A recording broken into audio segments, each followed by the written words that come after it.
Hello everyone, this is Ambuj Mishra and welcome back to my YouTube channel. आज के video में हम जोंगो टेम्पलेट समझते हैं। टेम्पलेट होता क्या है? एक्चुअली जब हमें कोई डेटा किसी को भेजना है या कोई रिस्पांस भेजना है, उसमें हो सकता है कि कुछ पार्ट जो भी हमारे रिस्पांस हो या जो डेटा हमें डिस्प्ले कराना है उसमें कुछ पार्ट स्टैटिक हो, कुछ चीज़ें हम डायनेमिक उसमें डालें और फिर जाके दोनों को कंबाइंड करके हम डिस्प्ले पे दिखाते हैं। इसका यूज केस ऐसे समझ लो, जैसे हम किसी वेबसाइट पे लॉग इन करते हैं तो ऊपर लिखा रहता है ऐसे वेलकम और हमारा नाम लिखा रहता है। तो जो वेलकम मैसेज लिखा होता है वो स्टैटिक चीज़ें हैं और जो हमारा नाम होता है वो डीवी से फेच होके आता है और वेब पेज पे शो होता है।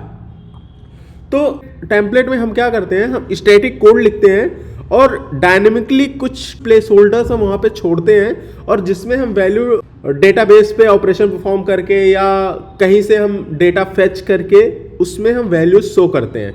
जोंगो टेम्पलेट को डायनेमिकली मतलब यूजर स्पेसिफिक बनाने के लिए दो चीज़ें हमें हेल्प करती है, एक होता है वेरिएबल और एक होता है टैग।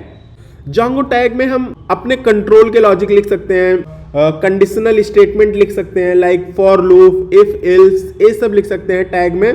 और वेरिएबल होता है एक प्लेस होल्डर जिसमें हम वैल्यूज़ को कहीं से फेच करके लाते हैं और इसमें सेट करते हैं। इस तरह से हम डायनेमिक डेटा बना सकते हैं। जोंगो की एक खास बात होती है, टेम्पलेट इनहेरिटेंस भी अलाउड होता है कि हम एक बेस टेम्पलेट बना लें और इसको हम मल्टीपल टेम्पलेट्स में यूज करें। इसमें हम एक बेस फाइल बना लेते हैं जो कि मल्टीपल जगह यूज हो रही हो और फिर इसको यूटिलाइज कर लेते हैं इस फाइल को, रेदर देन हर फाइल में सेम कोड लिखने के बजाय। मैं चलता हूँ अपने पाइजाम प्रोजेक्ट पे। तो मैंने प्रीवियस वीडियोस में एक माई साइट नाम का प्रोजेक्ट बनाया था और एक ब्लॉग नाम का ऐप बनाया था उसमें। अगर आप कंटिन्यूअसली फॉलो नहीं कर रहे हैं, मैं हाईली रिकमेंड करूंगा कि आप प्रीवियस वीडियोस देखते हुए ऐप प्लेलिस्ट का एकदम थोड़ा सा ओवरव्यू दे देता हूं। मैं ब्लॉग ऐप बनाया था तो इंस्टॉल्ड ऐप में डाला। इसमें मैंने कोई भी व्यूज नहीं बनाया, मॉडल बनाया था, एक ऑथर नाम का मॉडल बनाया था। पोस्टग्रेस डेटाबेस हमने कनेक्ट किया है, ऑथर नाम की टेबल है, इसमें 2-4 रिकॉर्ड्स भी हमने डाले हैं और इसका एडमिन कंट्रोल परमिशंस वगैरह हमने देखी थी। अब हम टेम्पलेट बनाना देखते हैं। जोंगो में हर चीज़ें काफ़ी स्ट्रक्चर्ड होती है। टेम्पलेट अगर हमें यूज करना है तो जोंगो हमें अलाउ करता है कि आप अपने ऐप के अंदर में एक टेम्पलेट्स नाम का एक फोल्डर बना लो, उसी में तुम अपनी सारी टेम्पलेट फाइल्स डालो। मैं चल रहा हूँ अपने ब्लॉग ऐप में, एक डायरेक्टरी बनाता हूँ, टेम्पलेट्स नाम से बनाना है हमें डायरेक्टरी। अब हमें यहाँ पे अपनी HTML फाइल्स लिखनी है।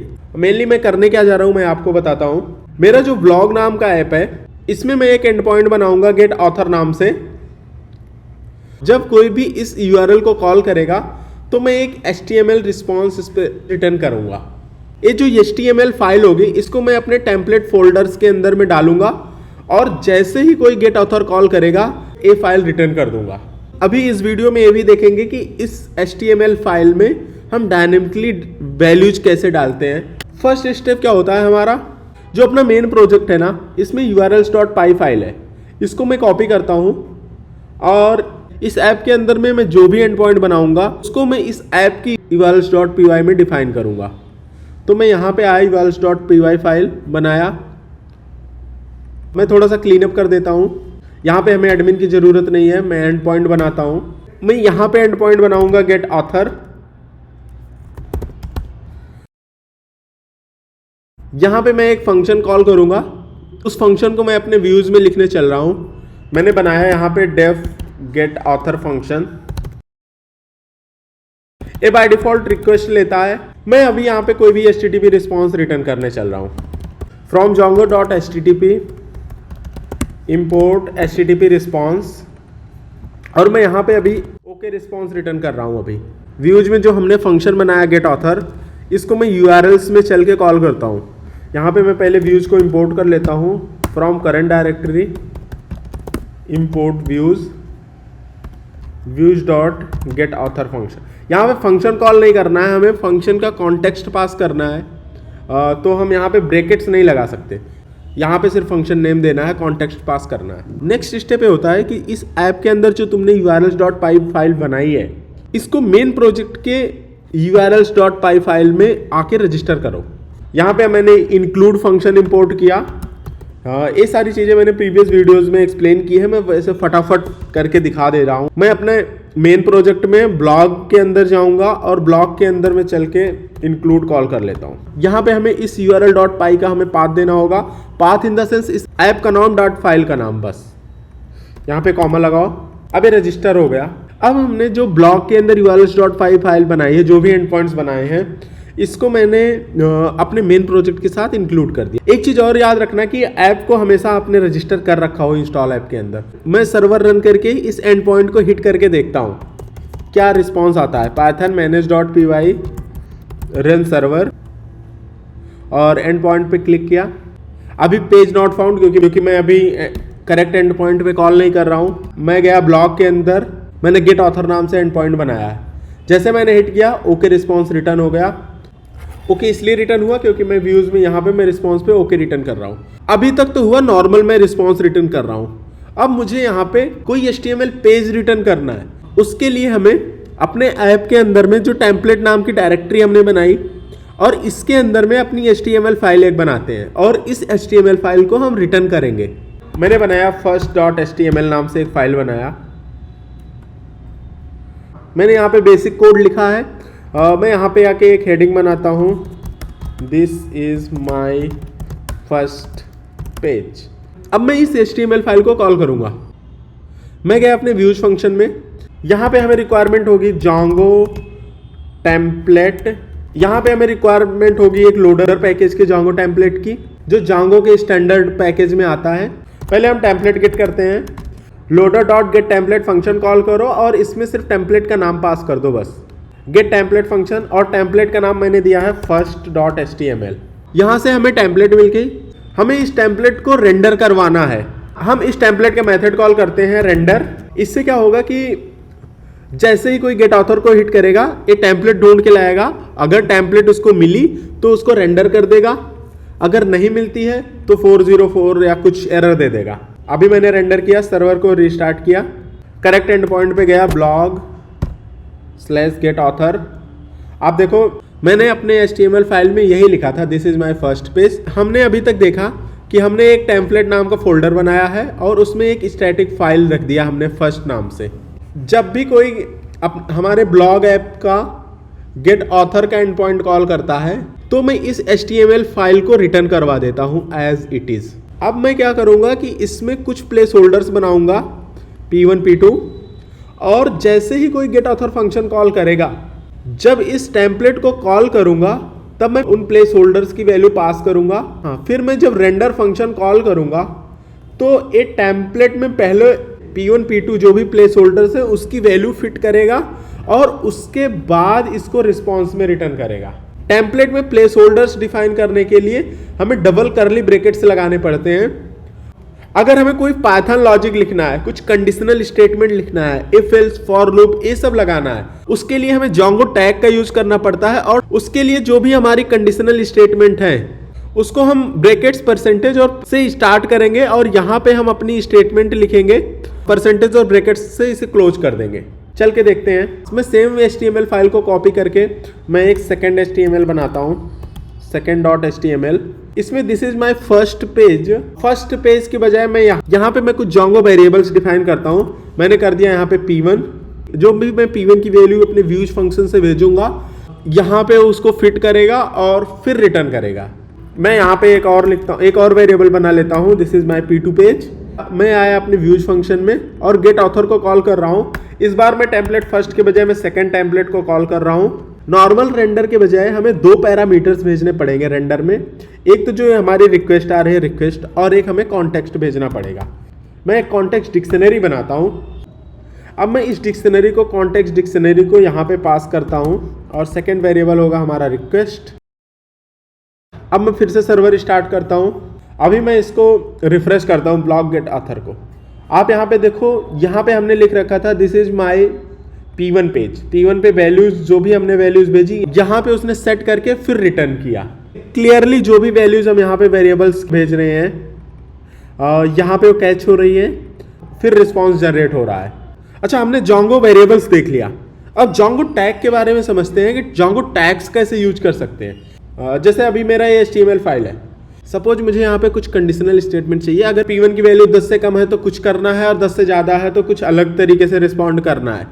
मैं यहाँ पे जांगो टैग का यूज करूँगा, ब्रैकेट से लगाया, परसेंटेज लगाया। अब यहाँ पे जो भी मैं लिखूँगा, यहाँ पे मैं लिख सकता हूँ if P1 is less than 10, तब मैं रिस्पॉन्ड करूँगा this is fake page. Else मैं रिटर्न करूँगा कि this is original page, else this is original page. अब जो इफ स्टेटमेंट लगाया है इसको मुझे एंड भी करना पड़ेगा, तो एंड एफ कर दिया। किया क्या हूं मैं, तो जांगो टैग का जो बेसिक सिंटैक्स होता है, हम स्टार्ट करते हैं ब्रैकेट से, और फिर यहाँ पे हम कोई भी इफ कंडीशन या फॉर लूप हम कुछ भी लगाते हैं। हर लाइन हमें ब्रैकेट्स और परसेंटेज के अंदर लिखना पड़ेगा, तभी जांगो समझेगा कि हाँ ये नॉर्मल HTML पेज नहीं है, यहाँ पे कंडीशंस लिखी गई हैं। लास्ट में अगर हमने इफ लगाया है तो हमें इसको एंड इफ करना होगा। अगर मैंने फॉर लूप लगाया है तो मुझे एंड फॉर करना होगा। तो इस तरह से हमें जो भी हमने कंडीशंस लगाई है यहाँ पे हमें क्लोज भी उसे करनी होगी। अभी मैंने वही किया है कि मैंने पहले इफ कंडीशन लगाई और फिर एल्स कंडीशन भी लगाई और फिर मैंने इफ को क्लोज कर दिया है। अब मैं अपने व्यूज पे गया और कॉन्टेक्स्ट से अभी मैं सिर्फ P1 कॉन्टेक्स्ट यूज कर रहा हूँ। P1 की वैल्यू मैंने 1 दे रखी है, तो अभी रिटर्न करेगा this is fake page, this is fake page. जैसे इसकी वैल्यू मैं 10 से ज़्यादा दे दूंगा, फिर रिटर्न करेगा दिस इज ओरिजिनल पेज। तो हमने देखा कि हम जांगो टैग कैसे यूज कर सकते हैं। एक चीज़ और देख लेते हैं, हम अपने डेटाबेस के साथ कि डेटाबेस से डेटा फेच करके लाओ और उसे रिस्पॉन्स में यूज कैसे करते हैं। तो मैंने ऑलरेडी एक ऑथर मॉडल बनाया था प्रीवियस वीडियोस में, मैं उसी को यूज कर रहा हूँ। मैं आके अपना मॉडल इंपोर्ट करता हूँ यहाँ पे from dot models import author. मैं सारे ऑथर्स को गेट करता हूँ, author dot objects dot all. मैं सारे ऑथर्स को गेट किया और यहाँ पे कॉन्टेक्स्ट में मैं इसे ऑथर्स वेरिएबल के अंदर में इसको मैंने भेज दिया। यहाँ पे मैं एक अलग HTML बना लेता हूँ। मैं सेकेंड HTML को कॉपी करके ही एक नया HTML पेज बना लेता हूँ। इसका नाम मैं रख दिया ऑथर। सारे ऑथर्स को प्रिंट कराना है तो मुझे यहाँ पे फॉर लूप लगाना होगा। मैं यहाँ पे फॉर लूप लगाता हूँ। फॉर लूप का सिंटैक्स नॉर्मल है, फॉर एक्स इन आइटम्स, तो मैं वैसे कर रहा हूँ फॉर ऑथर इन ऑथर्स। इसके अंदर लिखता हूँ हाय और ऑथर का नाम ऑथर डॉट नेम। अब ऑथर यहाँ पे एक वेरिएबल है नॉर्मल, और यहाँ पे अगर हम कुछ ऐसे ऑथर डॉट नेम लिख देंगे तो उसे स्टैटिक वैल्यू समझ जाएगा। ब्रैकेट्स के अंदर में लिख रहे हैं तो इसको ये डायनामिक वैल्यू समझेगा और इसकी वैल्यू फेच करके लाएगा। मैं लूप को एंड करता हूँ, एंड फॉर किया और इसे सेव कर दिया। सर्वर रन करता हूँ, मैंने इसे रिफ्रेश किया। अब इसमें 2 रिकॉर्ड प्रेजेंट थे, एक था आदर्श मिश्रा 1, एक था दीपक, और दोनों वैल्यूज यहाँ पे प्रिंट हो गई हैं। मैं यहाँ पे अपना डेटाबेस दिखा देता हूँ, इसमें 2 ही वैल्यूज प्रेजेंट होंगी। हाँ, blog author view all records, Adarsh Mishra 1 और दीपक नाम से 2 वैल्यूज ही प्रेजेंट हैं। इस तरह से हम यहाँ पे कोई भी लॉजिक लिख सकते हैं। नॉर्मल HTML लिखो और जहाँ पे हमें DB से वैल्यू चाहिए हो वहाँ पे करली ब्रैकेट्स लगा के उसकी वैल्यूज डाल दो, तो इट्स सिंपल। अब हमने जांगो टैग और वेरिएबल इन सब के बारे में पढ़ लिया। तो अलग अलग मतलब काफ़ी वेरिएबल्स होते हैं, काफ़ी टैग्स वगैरह होते हैं, तो इसको आप एक्सप्लोर कर सकते हो सारे। इफ़ एल्स फॉर यही सब इंपॉर्टेंस आते हैं। अब हम सीखते हैं टेम्पलेट इनहेरिटेंस कैसे करते हैं। मतलब मैंने एक बेस टेम्पलेट बनाई और इसमें कुछ लिख दिया। अब इसको मैं रीयूज करूँगा मल्टीपल अपने टेम्पलेट्स में। मैं एक मास्टर नाम की टेम्पलेट बनाने चल रहा हूँ, मास्टर डॉट HTML में। इसमें मैं कुछ चीज़ें लिखूँगा। चाइल्ड नाम की टेम्पलेट बनाऊँगा। इसमें मास्टर टेम्पलेट में जो भी मैंने लिखा है इसको रीयूज करूँगा। मास्टर टेम्पलेट बनाने से पहले ये समझ लेते हैं कि होता कैसे है। एक्चुअली जो अपनी बेस टेम्पलेट होगी, जो कि मैं मास्टर नाम से बनाने वाला हूँ, इसमें हम मल्टीपल ब्लॉक बनाएंगे। तो जो ब्लॉक होगा मतलब एक टैग के हेल्प से बनता है। तो जैसे मैंने यहाँ पे ब्लॉक बनाया, मान लो कोई यूजर का सेक्शन बनाया, इस पर्टिकुलर ब्लॉक को ही मैं रिप्लेस कर दूंगा अपने चाइल्ड में ब्लॉक बना के। तो मैं अपने चाइल्ड के अंदर में एक यूजर नाम का ब्लॉक बना दूंगा। मास्टर का यूजर का ब्लॉक होगा, ये रिप्लेस हो जाएगा चाइल्ड के यूजर के ब्लॉक से। चलता हूँ, एक मास्टर HTML बनाता हूँ। यहाँ पे मैं कुछ चीजें लिख देता हूँ, दिस इज, यहाँ पे मैं कुछ चीजें लिख देता हूँ, दिस इज मास्टर फाइल, यहाँ पे कुछ ऐसे रैंडमली थैंक्स भी लिख दिया। अब इसके अंदर में एक मैं ब्लॉक बनाता हूँ जिसको कोई बंदा रिप्लेस कर सकता है। तो ब्लॉक एक टैग है बेसिकली। तो टैग के लिए हम कर्ली ब्रैकेट्स और परसेंटेज लगाते हैं। एक मैंने ब्लॉक लिखा, अब ब्लॉक का नाम दिया, मान लो नाम दिया यूज़र। ब्लॉक के अंदर में मैं कोई भी लॉजिक लिखता हूँ। अगर कोई नॉर्मल मास्टर HTML फाइल को कॉल करेगा तो जो भी इसके अंदर लिखा होगा लॉजिक वो चल जाएगा। जैसे मैं यहाँ पे एक HTML बनाता हूँ, BR इनसाइड मास्टर ब्लॉक। अब ये तो सिंपल सा पता ही है, अगर मैंने कोई टैग में कुछ लिख रखा है, कोई स्टार्ट किया है तो मैं उसको क्लोज करूँगा। अब मैं इंड ब्लॉक कर दिया। अब अगर कोई भी मास्टर HTML को लोड करेगा तो सिंपल उसे प्रिंट होगा this is master file, BR inside master block और फिर थैंक्स। मैं एक चाइल्ड फाइल बनाता हूँ जिसमें हम पूरा लॉजिक नहीं लिखेंगे, हम इस मास्टर फाइल को यूज करेंगे, ज़रूरत के हिसाब से इसमें कुछ चेंजेस कर लेंगे। तो जैसे मैंने अभी चाइल्ड डॉट HTML बनाया, इसमें मैं कुछ करने वाला ही नहीं हूँ। इसमें अभी मैं कुछ नहीं करने वाला हूँ। जो भी मास्टर में मैंने बनाया है उसको एज इट इज़ यूज़ करने वाला हूँ। तो जो मास्टर में बनाया है उसको एज इट इज़ यूज़ करने के लिए हमें एक एक्सटेंड टैग का यूज करना पड़ता है। तो हम यहाँ पे आके एक्सटेंड टैग का यूज करेंगे और एक्सटेंड फाइल का नाम लेता है, किस फाइल को एक्सटेंड करना है। अब क्या हुआ, इस लाइन को हमने लिख दिया। इसका मतलब क्या है, जब भी मैं चाइल्ड को कॉल करूंगा मास्टर को ये सीधा लोड कर देगा। अभी अगर मैं मास्टर के ब्लॉक जो यहाँ पे बनाया हूँ यूजर नाम से ब्लॉक, अगर मैं यहाँ पे भी यूजर नाम से ब्लॉक बना दूंगा तो क्या करेगा, मास्टर के ब्लॉक को रिप्लेस कर देगा, बाकी सारा लॉजिक एज इट इज रहेगा। एक बार देखता हूँ कि मैं सिर्फ child.html को लोड करके देखता हूँ। अभी मैंने कुछ भी नहीं लिखा है इसमें, अभी इसमें क्या लोड होता है। व्यूज में गए, child.html को लोड किया, कोई कॉन्टेक्स्ट देने की जरूरत नहीं है हमें क्योंकि मैंने वहाँ पे कुछ यूज किया नहीं है। इसको सेव करते हैं, चलता हूँ अपने ब्राउजर पे और मैंने गेट ऑथर को कॉल किया। आप देखो क्या प्रिंट हो रहा है, this is master file, BR inside master block, thanks. जो भी मास्टर फाइल में हमने लिख रखा था पूरी master.html फाइल, इसका मतलब क्या हुआ, चाइल्ड में हमने सिर्फ एक लाइन लिखा और पूरी master.html फाइल लिख उठी है। अगर मुझे कस्टमाइज करना है तो हम वही चीजें कस्टमाइज कर सकते हैं जो ब्लॉक के अंदर में लिखी होंगी। मुझे उसके लिए क्या करना है, सेम नाम से मुझे अपना खुद का ब्लॉक यहाँ पे बना देना होगा। मैं सीधा यूजर नाम का ब्लॉक बनाया। यहाँ पे अभी मैंने लिखा है this is inside master block, हम यहाँ पे लिखते हैं this is BR inside child block. अब मैं जब रिफ्रेश करूँगा तो ए लाइन तो सेम रहेगी, ए लाइन भी सेम रहेगी, सिर्फ ए लाइन चेंज होगी जो बिकॉज ए ब्लॉक के अंदर में है और हमने अपना खुद का ब्लॉक लिख रखा है। तो मैं रिफ्रेश किया, यहाँ पे आ गया this is BR inside the child block. हम रीयूज कैसे कर सकते हैं टेम्पलेट को, वो चीज़ें समझ में आ गई। एक लास्ट चीज़ देख लेते हैं। अभी अगर मैं कोई गलत एंड पॉइंट कॉल करूंगा, जैसे ऑथर के बजाय आप क्या कॉल किया, तो मुझे एक पेज नॉट फाउंड की एरर आ जाती है और एक पूरा प्रिंट हो जाता है लॉग्स कि हाँ ये चीज़ें हैं, सिर्फ यही कॉल कर सकते हो। अगर ये चाहिए कि अगर कोई एंड पॉइंट कॉल करे गलत तो एक कस्टम एरर जाए, मतलब ये रैंडमली पूरा पेज ऐसे 404 का एरर पूरा पेज ना लोड हो। एक प्रॉपर HTML अगर मुझे शो करना है उसके लिए जांगो क्या करता है कि पूरे प्रोजेक्ट में ना 404.html फाइल ढूंढता है। अगर उसको नहीं मिलती है तो अपना जो बाय डिफॉल्ट मैसेज है उसको प्रिंट कर देगा। अगर ये किसी भी ऐप में मिल जाती है तो फिर जो भी इस फाइल में लिखा होगा वही वहाँ पे शो होगा। मैं अपने ब्लॉग ऐप के अंदर में एक 404 नाम से एक फाइल बना लेता हूँ। यहाँ पे एक सिंपल मैसेज में प्रिंट कर लेता हूँ, requested and point doesn't exist और फाइल नॉट फाउंड। मैं एक 404 नाम से HTML फाइल बना लिया। हाँ, सर्वर रन करता हूँ, चलता हूँ ब्राउजर पे। अभी मैं रॉन्ग एंड पॉइंट कॉल करने की कोशिश करता हूँ, स्टिल मेरे को page not found by default error आ रही है। हाँ, जो मैंने HTML फाइल यहाँ पे 404 यहाँ पे लिखी थी ये नहीं कॉल हुई।